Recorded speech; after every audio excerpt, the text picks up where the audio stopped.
Hop, c'est sur deux piliers, un le e-commerce et deux le média courrier.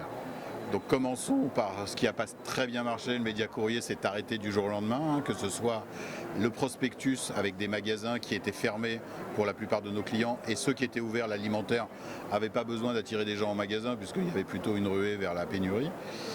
Donc ça c'est une activité, en particulier à Adrexo, qui a été arrêtée du jour au lendemain avec zéro chiffre d'affaires pendant les 2 mois. Bon, on a été soutenu par l'État, comme vous le savez, avec les mesures. En parallèle de ça, la partie e-commerce a explosé littéralement, et en particulier colis privé. Ça nous a permis effectivement d'accélérer la transformation d'Adrexo. On a recruté 700 livreurs salariés chez Adrexo pour alimenter effectivement colis privé et la croissance de colis privé, parce qu'il s'avère qu'effectivement les e-commerçants en France ont compris qu'il fallait qu'ils aient absolument colis privé dans leur dispositif, et donc on fait aujourd'hui une croissance considérable sur colis privé. En fait, pendant cette période, comme je vous l'ai dit, ça a été assez exceptionnel pour nous, tant sur la transformation d'Adrexo que pour le développement de colis privé, et c'était dans cette période de confinement, donc tout le monde en télétravail.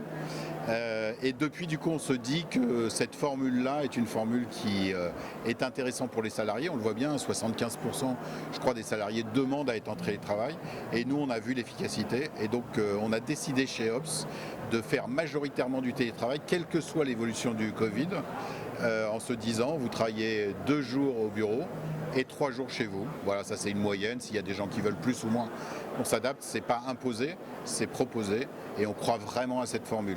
Impact écologique énorme, hein. On sait qu'à Marseille, par exemple, si 15% des gens restent chez eux, il n'y a plus du tout d'embouteillage. Et donc nous, ça va être 60%.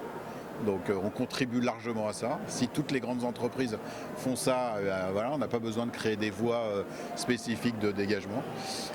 Écologique, efficacité et intérêt personnel, fatigue, plus d'efficacité et de plaisir, et ça fait partie de nos valeurs.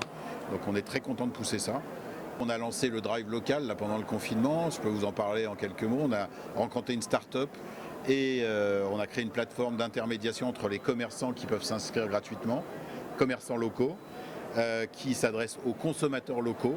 Donc et nous, on livre du commerçant local, donc le stock est à Aix, puisqu'on a lancé à Aix, vers les consommateurs de Aix. Et du coup, on pense qu'on a une formule qui est très intéressante. Ça a explosé pendant le Covid. Pour être encore une fois très transparent, après le Covid, les gens ont moins fréquenté le site. D'ailleurs, je fais appel aux consommateurs en disant, n'oubliez pas que vous avez eu besoin de vos commerçants locaux, les oubliez pas après. Mais si cette prise de conscience continue, parce que je crois que c'est quand même assez structurel, ce phénomène de locavore, si ce phénomène continue, on va le lancer dans toutes les villes de France.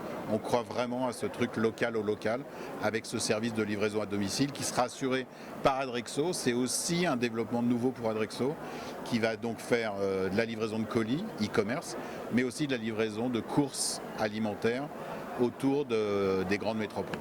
Effectivement, Alibaba nous a contactés parce qu'ils étaient intéressés par nos services.